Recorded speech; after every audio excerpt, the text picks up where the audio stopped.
हाँ जी बच्चे, अज अपनी जी इकोनॉमिक्स की वीडियो कंटिन्यू करते असी एजम्पशनस पढ़ांगे कि लॉ ऑफ डिमांड दियाँ की एजम्पशनस आ। एजम्पशनस मीनस हुंदा वा मानतावां, मन के जो असी मन के चलते हैं सिर्फ असल च हुंदा नहीं, सिर्फ असी मनदे उन चीज़ां नूं।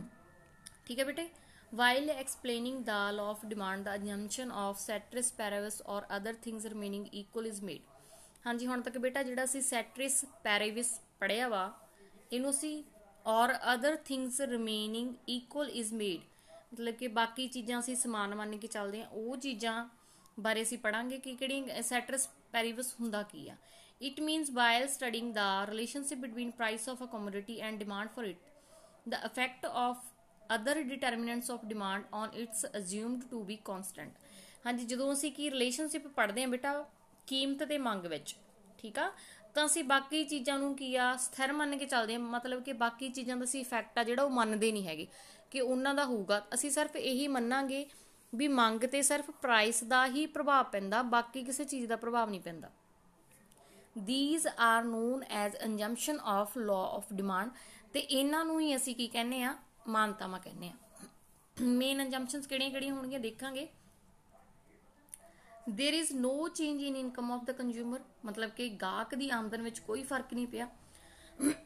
There is no change in prices of related commodities, ਜਿਹੜੀਆਂ ਉਹਦੇ ਨਾਲ ਸੰਬੰਧਿਤ ਵਸਤੂਆਂ ਆ, ਜਿਹੜੀਆਂ ਅਸੀਂ ਸਬਸਟੀਟਿਊਟ ਕਮੋਡਿਟੀਜ਼ ਪੜ੍ਹੀਆਂ ਸੀਗੀਆਂ, ਕੰਪਲੀਮੈਂਟਰੀ ਕਮੋਡਿਟੀਜ਼ ਪੜ੍ਹੀਆਂ ਸੀਗੀਆਂ, ਉਹਨਾਂ ਦਾ ਕੀ ਹੈ ਕੀਮਤ ਨਾਲ ਕੋਈ ਸੰਬੰਧ ਨਹੀਂ ਹੈਗਾ। There is no change in consumers preference like taste habit fashion etcetera, मतलब कि ਅਸੀਂ ਇਹ ਮੰਨ ਕੇ ਚੱਲਦੇ ਹਾਂ ਕਿ ਜਿਹੜੀ ਕਸਟਮਰ ਦੀਆਂ ਪ੍ਰੈਫਰੈਂਸ ਆ, ਠੀਕ ਆ, ਜਿਹੜਾ ਕਸਟਮਰ ਦੀਆਂ ਆਦਤਾਂ ਵਾ ਜਾਂ ਟੇਸਟ ਆ ਜਾਂ ਫੈਸ਼ਨ ਆ ਉਹਦੇ ਵਿੱਚ ਕੋਈ ਚੇਂਜ ਨਹੀਂ ਹੋਈ।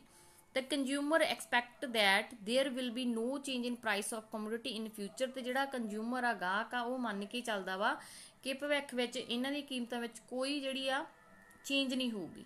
The value of wealth held by people is same, ਤੇ ਜਿਹੜੀ ਲੋਕਾਂ ਦੁਆਰਾ ਧਨ ਹੁੰਦਾ ਜਿਹੜਾ ਲੋਕਾਂ ਕੋਲ ਉਹ ਸੇਮ ਆ ਸਾਰਿਆਂ ਕੋਲ, ਠੀਕ ਆ, equal distribution ਆ। There is no change in the government policy concerning demand and taxes, ਤੇ ਸਰਕਾਰ ਦੀ ਨੀਤੀ ਵਿੱਚ ਕੋਈ ਵੀ ਫਰਕ ਨਹੀਂ ਪਿਆ टैक्स नाल रिलेटेड, ठीक है। There is no change in distribution of income in the country, ते लोकां कोल जिहड़ी डिस्ट्रीब्यूशन आ जिहड़ी इनकम दी आमदन दी वंड आ वो भी की आ, उहदे विच भी कोई चेंज नहीं हैगी। It is also assumed that consumer is rational and the consumer has perfect knowledge.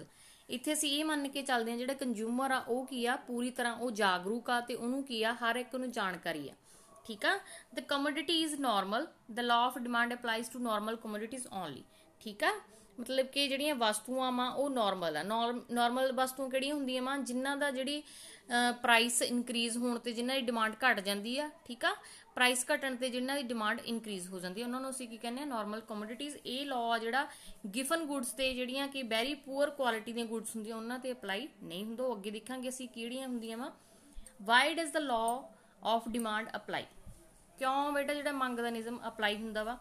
By does the demand curve slope downward from left to right, ਕਿਉਂ ਜਿਹੜੀ ਡਿਮਾਂਡ ਕਰਵ ਆ ਉਹ ਲੈਫਟ ਟੂ ਰਾਈਟ ਆ downward slope ਕਰਦੀ ਆ, ਨੀਚੇ ਨੂੰ ਝੁਕਦੀ ਆ। When the law of demand applies more demand is made at lower price. ਅਸੀਂ ਪਹਿਲਾਂ ਹੀ ਕਿੰਨੇ ਵਾਰ ਪੜ੍ਹ ਲਿਆ ਇਹ ਚੀਜ਼ ਨੂੰ ਵੀ ਕਿਸੇ ਵਸਤੂ ਦੀ ਜਦੋਂ ਕੀਮਤ ਘਟਦੀ ਹੈ ਤਾਂ ਉਹਦੀ ਜ਼ਿਆਦਾ ਮੰਗ ਕੀਤੀ ਜਾਂਦੀ ਹੈ, ਤੇ ਇਹਦੇ ਉਲਟ ਕਿਸੇ ਵਸਤੂ ਦੀ ਜਿਹੜੀ ਮੰਗ ਕਦੋਂ ਘਟਦੀ ਹੈ, ਜਦੋਂ ਉਹਦਾ ਪ੍ਰਾਈਸ ਇਨਕਰੀਜ਼ ਹੋ ਜਾਂਦਾ। In such situation demand curve slopes downward from left to right. अजिही हालात में बेटा जी साडी डिमांड करव हुंदी आ वो की है लैफ्ट टू राइट स्लोप कर जाती है, ठीक आ। हुण किहड़े-किहड़े कारणा करके घटदी है ये आपां देखांगे। लॉ ऑफ डिमेंसिंग मार्जिनल यूटिलिटी, ठीक आ। एक तां जिहड़ा डिमेंसिंग मार्जिनल यूटिलिटी दा जिहड़ा लॉ आ वो इत्थे अप्लाई हो जांदा। Any consumers pays that price for any commodity which is equal to the marginal utility derived from that commodity, means कि कोई ਜਿਹੜਾ ਵਿਅਕਤੀ ਆ ਕਿਸੇ ਵਸਤੂ ਦਾ ਉਨਾ ਹੀ ਪ੍ਰਾਈਸ ਕੀਮਤ ਅਦਾ ਕਰੂਗਾ ਜਿੰਨੀ ਉਹਦੇ ਤੋਂ ਮਿਲਣ ਵਾਲੀ ਉਹਨੂੰ ਸੰਤੁਸ਼ਟੀ ਹੋਊਗੀ। ਮੀਨਸ ਜੇ ਸਾਨੂੰ ਲੱਗਦਾ ਵੀ ਕੋਈ ਚੀਜ਼ ਸਾਡੇ ਲਈ ਜ਼ਿਆਦਾ ਸਾਨੂੰ ਜ਼ਿਆਦਾ ਵਧੀਆ ਵਾ ਸਾਡੇ ਲਈ, ਠੀਕ ਆ, ਸਾਨੂੰ ਜ਼ਿਆਦਾ ਸੰਤੁਸ਼ਟੀ ਦੇ ਸਕਦੀ ਆ ਤਾਂ ਉਹ ਚੀਜ਼ ਦੇ ਲਈ ਅਸੀਂ ਜ਼ਿਆਦਾ ਪ੍ਰਾਈਸ ਵੀ ਦੇ ਦਾਂਗੇ, ਠੀਕ ਆ। ਤਾਂ ਇੱਥੇ ਉਹ ਚੀਜ਼ ਲਈ ਗੱਲ ਕੀਤੀ ਗਈ ਹੈ। Along with this as the consumer consumes more and more units of commodity marginal utility derived by consumer from every additional unit goes on declining due to the applicability of law of diminishing marginal utility।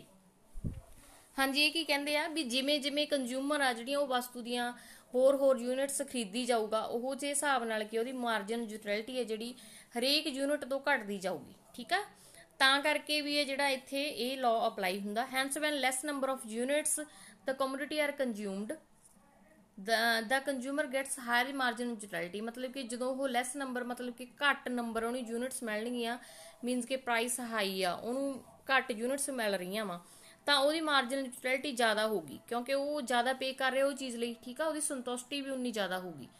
ਠੀਕ ਹੈ ਬੇਟਾ, ਤੇ consumer ਆ ਜਿਹੜਾ ਉਹ ਚੀਜ਼ ਨੂੰ ਜ਼ਿਆਦਾ ਪੈਸੇ ਪੇ ਕਰਨ ਲਈ ਵੀ ਤਿਆਰ ਹੁੰਦਾ ਵਾ। But when more units of commodity are consumed, ਜਦੋਂ ਅਸੀਂ ਜ਼ਿਆਦਾ ਯੂਨਿਟਸ ਉਹਦੀਆਂ ਕੰਜ਼ਿਊਮ ਕਰ ਲੈਂਦੇ ਆ, ਮੰਨ ਲਓ ਅਸੀਂ ਰਸਗੁੱਲੇ ਦੀ ਐਗਜ਼ਾਮਪਲ ਲੈਂਦੇ ਆ। ਠੀਕ ਆ, ਸਾਡਾ ਦਿਲ ਕਰਦਾ ਵੀ ਅਸੀਂ ਰਸਗੁੱਲਾ ਖਾਈਏ ਤਾਂ ਅਸੀਂ ਕੀ ਕਰਾਂਗੇ ਬੇਟਾ, ਉਹਦੀ ਕੀਮਤ ਚਾਹੇ ਜ਼ਿਆਦਾ ਹੀ ਹੋਵੇ, ਜਦੋਂ ਸਾਡਾ ਦਿਲ ਕਰਦਾ ਤਾਂ ਅਸੀਂ ਉਹ ਚੀਜ਼ ਨੂੰ ਕੰਜ਼ਿਊਮ ਕਰਾਂਗੇ, ਲਵਾਂਗੇ। ਬਟ ਜਿਵੇਂ ਜਿਵੇਂ ਅਸੀਂ ਉਹਨੂੰ ਖਾਈ ਜਾਵਾਂਗੇ, ਉਹਦੀਆਂ ਯੂਨਿਟਸ ਖਾਈ ਜਾਵਾਂਗੇ, ਤਾਂ ਇੱਕ ਥਾਂ ਤੇ ਜਾ ਕੇ ਸਾਡੀ ਹਾਲਾਤ ਇਸ ਤਰ੍ਹਾਂ ਦੇ ਹੋ ਜਾਂਦੇ ਆ ਵੀ ਸਾਨੂੰ ਉਹ ਚਾਹੇ ਕੋਈ ਫ੍ਰੀ ਚ ਦੇਵੇ ਅਸੀਂ ਤਾਂ ਵੀ ਨਹੀਂ ਲਵਾਂਗੇ। ਠੀਕ ਆ, ਉਹ ਚੀਜ਼ ਬਾਰੇ ਇੱਥੇ ਐਕਸਪਲੇਨੇਸ਼ਨ ਕੀਤੀ ਗਈ ਆ ਕਿ ਡਿਮੈਂਸਿੰਗ ਮਾਰਜਨਲ ਯੂਟਿਲਿਟੀ ਵੀ ਇਹ ਚੀਜ਼ ਇੱਥੇ ਕੰਮ ਕਰਦੀ ਆ। ਠੀਕ ਆ, ਤਾਂ ਕਰਕੇ ਕੀ ਆ, more demand is made at lower price, ਤਾਂ ਕਰਕੇ ਜਿਹੜੀ ਜ਼ਿਆਦਾ ਡਿਮਾਂਡ ਕੀਤੀ ਜਾਂਦੀ ਹੈ ਘੱਟ ਪ੍ਰਾਈਸ ਤੇ। ਠੀਕ ਆ, ਨੈਕਸਟ ਸਾਡਾ ਆ ਗਿਆ less demand is made at higher price, ਤਾਂ ਕਰਕੇ ਜਿਹੜੀ ਘੱਟ ਡਿਮਾਂਡ ਕੀਤੀ ਜਾਊਗੀ ਜ਼ਿਆਦਾ ਪ੍ਰਾਈਸ ਤੇ, ਤਾਂ ਕਰਕੇ ਲਾਅ ਆਫ ਡਿਮਾਂਡ ਆ ਜਿਹੜਾ ਸਾਡਾ ਇਸ ਤਰ੍ਹਾਂ ਅਪਲਾਈ ਹੁੰਦਾ। ਇਨਕਮ ਇਫੈਕਟ ਆ ਗਿਆ ਦੂਸਰਾ ਬੇਟਾ, the change in the price of commodity also leads to change in the real income of the consumer। ਠੀਕ ਆ, ਪ੍ਰਾਈਸ ਦੇ ਚੇਂਜ ਹੋਣ ਨਾਲ ਜਿਹੜਾ ਵਿਅਕਤੀ ਆ ਉਹਦੀ ਰੀਅਲ ਇਨਕਮ ਵਿੱਚ ਵੀ ਫਰਕ ਪੈਂਦਾ ਵਾ। ਰੀਅਲ ਇਨਕਮ ਹੁੰਦੀ ਕੀ ਆ, real income refers to purchasing power of money income. ਠੀਕ ਆ, ਰੀਅਲ ਇਨਕਮ ਬੇਟਾ ਕਿਹੜੀ ਹੁੰਦੀ ਹੈ, ਜਿਹਦੇ ਨਾਲ ਵਿਅਕਤੀ ਦੀ ਪਰਚੇਸਿੰਗ ਪਾਵਰ ਆ ਜਿਹੜੀ ਮਨੀ ਨਾਲ ਦੱਸੀ ਜਾ ਸਕੇ। ਠੀਕ ਆ, ਉਹਨੂੰ ਕਹਿੰਦੇ ਆ, ਜਿਵੇਂ ਮੰਨ ਲਓ ਰੀਅਲ ਇਨਕਮ ਬੱਚੇ ਉਹ ਹੋਊਗੀ ਵੀ ਵਿਅਕਤੀ ਕੋਲ ਪੈਸਾ ਤਾਂ ਬਹੁਤ ਆ। ਠੀਕ ਆ, ਖਰਚਣ ਲਈ ਪੈਸਾ ਬਹੁਤ ਆ, ਬਟ ਪੈਸੇ ਦੀ ਜਿਹੜੀ ਵੈਲਿਊ ਉਹ ਬਹੁਤ ਘੱਟ ਆ। ਜਿਵੇਂ ਹੁਣ ਦੇ ਸਮੇਂ 'ਚ ਸਾਡੇ ਕੋਲ 100 ਰੁਪਇਆ ਵੀ ਆ ਤਾਂ ਵੀ ਸਾਡੇ ਕੋਲੋਂ ਘੱਟ ਹੋਊਗਾ। ਕਿਉਂ ਹੋਊਗਾ ਵੀ, ਕਿਉਂਕਿ ਪੈਸੇ ਦੀ ਜਿਹੜੀ ਵੈਲਿਊ ਆ, ਕੀਮਤ ਆ, ਉਹ ਬਹੁਤ ਘੱਟ ਗਈ। 100 ਰੁਪਏ ਦਾ ਹੁਣ ਕੁਝ ਵੀ ਨਹੀਂ ਆਉਂਦਾ, ਉਹ ਚੀਜ਼ ਇੱਥੇ ਅਪਲਾਈ ਹੋ ਰਹੀ ਆ। ਠੀਕ ਆ, and it is measured in the form of goods and services purchased with the help of money income, ਵੀ ਅਸੀਂ ਉਹ ਪੈਸਿਆਂ ਨਾਲ ਕਿੰਨੀਆਂ ਵਸਤੂਆਂ ਜਾਂ ਸੇਵਾਵਾਂ ਖਰੀਦ ਸਕਦੇ ਹਾਂ। when price is low real income is high, मतलब कि जे किसी वस्तु की प्राइस घट होगी तो रियल इनकम ਉਹਦੀ ਜ਼ਿਆਦਾ ਹੋਊਗੀ। ठीक है, hence more demand is made, ਤਾਂ ਕੀ ਆ ਉਹ ਜ਼ਿਆਦਾ ਮੰਗ ਕਰ ਸਕੂਗਾ। ਠੀਕ ਆ, when price is high real income is low, ਜਦੋਂ ਕੀ ਆ ਉਹਦੀ ਪ੍ਰਾਈਸ ਹਾਈ ਆ ਤੇ ਉਹਦੀ ਰੀਅਲ ਇਨਕਮ ਵੀ ਲੋ ਹੋਗੀ ਤਾਂ ਉਹ ਕੀ ਆ ਆਪਣੀ ਮੰਗ ਘੱਟ ਕਰੂਗਾ। ਤਾਂ ਕਰਕੇ ਵੀ ਜਿਹੜਾ ਲਾਅ ਆਫ ਡਿਮਾਂਡ ਆ ਉਹਦੀ ਜਿਹੜੀ ਕਰਵ ਆ ਉਹ ਕੀ ਆ ਡਾਊਨਵਰਡ ਸਲੋਪ ਕਰਦੀ ਆ। ਠੀਕ ਹੈ ਬੱਚੇ, ਨੈਕਸਟ ਸਾਡਾ ਆ ਗਿਆ ਸਬਸਟੀਟਿਊਸ਼ਨ ਇਫੈਕਟ। ਸਬਸਟੀਟਿਊਸ਼ਨ ਇਫੈਕਟ ਕੀ ਹੁੰਦਾ ਵਾ, refers to substitution of cheaper commodity in place of dear commodity. ਇਹਦੇ ਵਿੱਚ ਬੱਚੇ ਅਸੀਂ ਕੀ ਕਰਦੇ ਆਂ ਵੀ ਅਸੀਂ ਜਿਹੜੀਆਂ ਚੀਪਰ ਕਮੋਡਿਟੀ ਹੁੰਦੀਆਂ ਵਾ ਉਹਨਾਂ ਦੀ ਜਗ੍ਹਾ ਤੇ ਡੀਅਰ ਕਮੋਡਿਟੀ ਜਿਹੜੀਆਂ ਜ਼ਿਆਦਾ ਪ੍ਰੈਫਰ ਕਰਦੇ ਆਂ। ਚੀਪਰ ਹੁੰਦੀਆਂ ਘਟੀਆ, ਡੀਅਰ ਹੁੰਦੀਆਂ ਵਾ ਵਧੀਆ। It leads to increase in demand for cheaper commodity while the demand for rare commodity falls। ਜਦੋਂ ਲੋਕ ਘਟੀਆ ਚੀਜ਼ ਮਤਲਬ ਕਿ ਸਸਤੀਆਂ ਚੀਜ਼ਾਂ ਜਿਹੜੀਆਂ ਖਰੀਦਣ ਲੱਗ ਜਾਂਦੇ ਆ ਤਾਂ ਉਹਦੇ ਨਾਲ ਬੇਟਾ ਜਿਹੜੀਆਂ ਮਹਿੰਗੀਆਂ ਚੀਜ਼ਾਂ ਹੁੰਦੀਆਂ ਡੀਅਰ ਕਮੋਡਿਟੀਜ਼ ਹੁੰਦੀਆਂ ਉਹਨਾਂ ਦੀ ਡਿਮਾਂਡ ਘਟ ਜਾਂਦੀ ਆ। ਠੀਕ ਆ, more demand is made at lower price and less demand is made at higher price due to substitution। ਤਾਂ ਕੀ ਹੁੰਦਾ ਬੇਟਾ, more demand ਜਿਹੜੀ ਕੀਤੀ ਜਾਂਦੀ ਆ ਲੋਅਰ ਪ੍ਰਾਈਸ ਤੇ ਲੈਸ ਡਿਮਾਂਡ ਕੀਤੀ ਜਾਂਦੀ ਆ ਹਾਇਰ ਪ੍ਰਾਈਸ ਦੀ, ਤਾਂ ਇਹ ਕੀ ਹੈ ਸਾਡਾ ਸਬਸਟੀਟਿਊਸ਼ਨ ਇਫੈਕਟ ਹੁੰਦਾ। ਤਾਂ ਕਰਕੇ ਵੀ ਸਾਡੀ ਜਿਹੜੀ ਡਿਮਾਂਡ ਕਰਵ ਆ ਉਹ ਕੀ ਹੈ ਲੈਫਟ ਟੂ ਰਾਈਟ ਸਲੋਪ ਕਰਦੀ ਆ। ਨੈਕਸਟ ਫੋਰਥ ਸਾਡਾ ਆ ਗਿਆ ਸਾਈਜ਼ ਆਫ ਕੰਜ਼ਿਊਮਰ ਗਰੁੱਪ, ਮਤਲਬ ਕਿ ਕੰਜ਼ਿਊਮਰ ਗਰੁੱਪ ਖਰੀਦਣ ਵਾਲੇ ਲੋਕ ਉਹਨੂੰ ਕਿੰਨੇ ਆ। ਵੈਨ ਆ ਕਮੋਡਿਟੀ ਇਜ਼ ਡੀਅਰਰ, ਜਦੋਂ ਮਤਲਬ ਕਿ ਚੀਜ਼ ਮਹਿੰਗੀ ਹੁੰਦੀ ਆ। ਠੀਕ ਆ, its demand is made either by some rich people, ਤਾਂ ਇਹਦੀ ਮੰਗ ਕਿਹੜੀ ਹੈ ਬੇਟਾ, ਥੋੜੇ ਜਿਹੜੇ ਅਮੀਰ ਲੋਕ ਉਹਨਾਂ ਦੁਆਰਾ ਕੀਤੀ ਜਾਂਦੀ ਹੈ। who like that commodity very much, ਜਿਹੜੇ ਉਹਨਾਂ ਨੂੰ ਬਹੁਤ ਜ਼ਿਆਦਾ ਪਸੰਦ ਕਰਨਗੇ। therefore the demand for the commodity is low, ਤਾਂ ਕਰਕੇ ਵੀ ਉਹਨਾਂ ਵਸਤੂਆਂ ਦੀ ਜਿਹੜੀ ਡਿਮਾਂਡ ਆ ਉਹ ਘੱਟ ਹੋਊਗੀ। But when a commodity is cheaper, ਜਦੋਂ ਕਿ ਵਸਤੂ ਸਸਤੀ ਹੋਊਗੀ, its demand is made even by ordinary people, ਜਦੋਂ ਕਿਸੇ ਵਸਤੂ ਦੀ ਜਿਹੜੀ ਮੰਗ ਪ੍ਰਾਈਸ ਆ ਘਟ ਜਾਊਗਾ ਤਾਂ ਆਮ ਲੋਕ ਵੀ ਖਰੀਦ ਸਕਣਗੇ।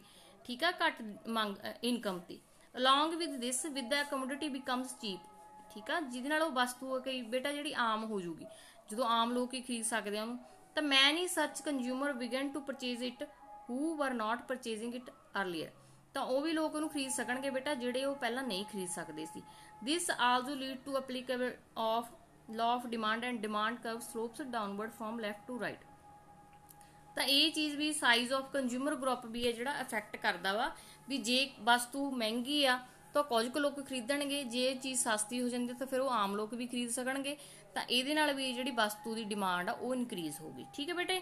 ਨੈਕਸਟ ਸਾਡਾ ਆ ਗਿਆ 5th ਆ ਗਿਆ ਸਾਡਾ alternative use. When a commodity is dearer its use in some important uses only. ਵਸਤੂ ਜਦੋਂ ਕੀ ਹੈ ਬੇਟਾ ਮਹਿੰਗੀ ਹੁੰਦੀ ਆ ਤਾਂ ਉਹਨੂੰ ਅਸੀਂ ਕੁਝ ਚੀਜ਼ਾਂ ਲਈ ਵਰਤਦੇ ਆ।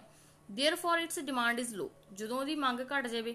but when the price of commodities falls, ਜਦੋਂ ਕੀ ਆ ਉਹਦੀ ਜਿਹੜੀ ਕੀਮਤ ਆ ਉਹ ਘਟ ਜਾਵੇ ਤਾਂ ਅਸੀਂ ਆਪਣੀ ਜਿਹੜੀ ਆ increasing used in less important uses also, ਤਾਂ ਅਸੀਂ ਜਿਹੜੀ ਚੀਜ਼ 'ਚ ਪਹਿਲਾਂ ਨਹੀਂ ਵਰਤ ਰਹੇ ਸੀ ਉਹ 'ਚ ਵੀ ਵਰਤਾਂਗੇ। ਇੱਥੇ ਅਸੀਂ ਆਪਾਂ ਦੁੱਧ ਦੀ ਐਗਜ਼ਾਮਪਲ ਲੈ ਸਕਦੇ ਹਾਂ। ਅਲਟਰਨੇਟਿਵ ਯੂਜ਼ਸ, ਦੁੱਧ ਨੂੰ ਅਸੀਂ ਕਿੰਨੇ ਤਰੀਕੇ ਨਾਲ ਵਰਤਦੇ ਹਾਂ ਨਾ, ਮੱਖਣ ਬਣਾਉਣ ਲਈ ਵੀ, ਘਿਓ ਬਣਾਉਣ ਲਈ ਵੀ, ਤੇ ਕੀ ਆ ਪਨੀਰ ਬਣਾਉਣ ਲਈ ਵੀ ਕਰਦੇ ਆ, ਇਹ ਚੀਜ਼ਾਂ ਲਈ ਕਰਦੇ ਆ। ਜਦੋਂ ਤਾਂ ਦੁੱਧ ਦੀ ਜਿਹੜੀ ਪ੍ਰਾਈਸ ਆ, ਦੁੱਧ ਦਾ ਪ੍ਰਾਈਸ ਜ਼ਿਆਦਾ ਹੋਊਗਾ ਤਾਂ ਅਸੀਂ ਸਿਰਫ ਉਹਨੂੰ ਆਪਣੀਆਂ ਜਿਹੜੀਆਂ ਮੇਨ ਜ਼ਰੂਰਤਾਂ ਹੋਣਗੀਆਂ ਉਹਨਾਂ 'ਚ ਵਰਤਾਂਗੇ। ਬਟ ਜਦੋਂ ਦੁੱਧ ਸਸਤਾ ਹੋ ਜਾਊਗਾ ਤਾਂ ਅਸੀਂ ਕੀ ਕਰਾਂਗੇ ਬੱਚੇ, ਜਿਹੜੀਆਂ ਚੀਜ਼ਾਂ ਅਸੀਂ ਪਹਿਲਾਂ ਨਹੀਂ ਵਰਤ ਰਹੇ ਸੀ ਉਹਨਾਂ ਚੀਜ਼ਾਂ ਨੂੰ ਵੀ ਅਸੀਂ ਕੀ ਆ ਆਪਣੀ ਉਹਦੇ ਲਈ ਵੀ ਆਪਣੀ ਜਿਹੜੀ ਯੂਜ਼ਸ ਆ ਇਨਕਰੀਜ਼ ਕਰ ਦਾਂਗੇ। ਤਾਂ ਇੱਥੇ ਵੀ ਇਹ ਜਿਹੜੀ ਸਾਡੀ ਡਿਮਾਂਡ ਕਰਵ ਆ ਇਹ ਤਰੀਕੇ ਨਾਲ ਵੀ ਸਲੋਪ ਹੁੰਦੀ ਹੈ। ਆਈ ਹੋਪ ਬੇਟਾ ਜਿਹੜਾ ਤੁਹਾਨੂੰ ਕਨਸੈਪਟ ਕਲੀਅਰ ਹੋ ਗਿਆ ਹੋਊਗਾ। ਨੈਕਸਟ ਵੀਡੀਓ 'ਚ ਅਸੀਂ ਆਪਣਾ ਲਿਮਿਟੇਸ਼ਨਸ ਔਰ ਐਕਸੈਪਸ਼ਨਸ ਕਰਾਂਗੇ ਲਾਅ ਆਫ ਡਿਮਾਂਡ ਦੇ। ਠੀਕ, ਓਕੇ।